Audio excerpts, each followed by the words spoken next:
മിശിഹായിൽ സ്നേഹം നിറഞ്ഞവരെ, നോമ്പുകാല ചിന്ത 3-ാം ദിവസത്തിലേക്ക് നമ്മൾ പ്രവേശിക്കുകയാണല്ലോ. വിശുദ്ധ മത്തായിയുടെ സുവിശേഷം 5-ാം അധ്യായത്തിൽ നമ്മളോട് ഇങ്ങനെ പറയുന്നു: ഉദാരതയോടെ സ്നേഹിക്കുക, ഞാൻ നിങ്ങളെ സ്നേഹിച്ചതുപോലെ നിങ്ങളും പരസ്പരം സ്നേഹിക്കുക. ഈശോ മിശിഹ തൻ്റെ ജീവിതത്തിലൂടെ നമുക്ക് പകർന്നു തന്ന സ്നേഹമാണ് മഹാസുവിശേഷത്തിൻ്റെ ആദ്യപടിയാണ് ഉദാരമായി സ്നേഹിക്കുക എന്നത്. ചോദിക്കുന്നവന് അവൻ ചോദിച്ചതിൻ്റെ പേരിൽ ഇരട്ടിയായി സ്നേഹം നൽകുക. നിർബന്ധിക്കുന്നവനോടൊപ്പം അവന് സംതൃപ്തിയാകുവോളം ഇരട്ടി ദൂരം സഞ്ചരിക്കുക.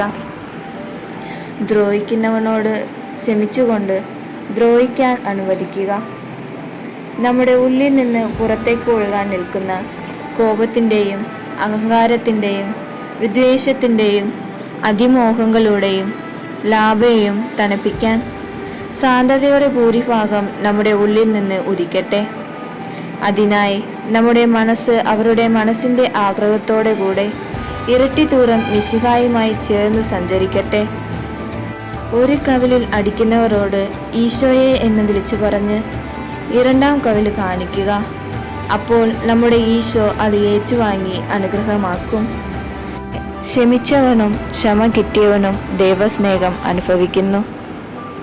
നോമ്പിൻ സാരം ഇഷ്ടമുള്ളവ ഉപേക്ഷിക്കുക മാത്രമല്ലല്ലോ, കോപം, അസൂയ, ദിവ്യാഗ്രഹം തുടങ്ങിയ മൂലഭാവങ്ങളെ ഇല്ലാതാക്കുക കൂടിയാണ്.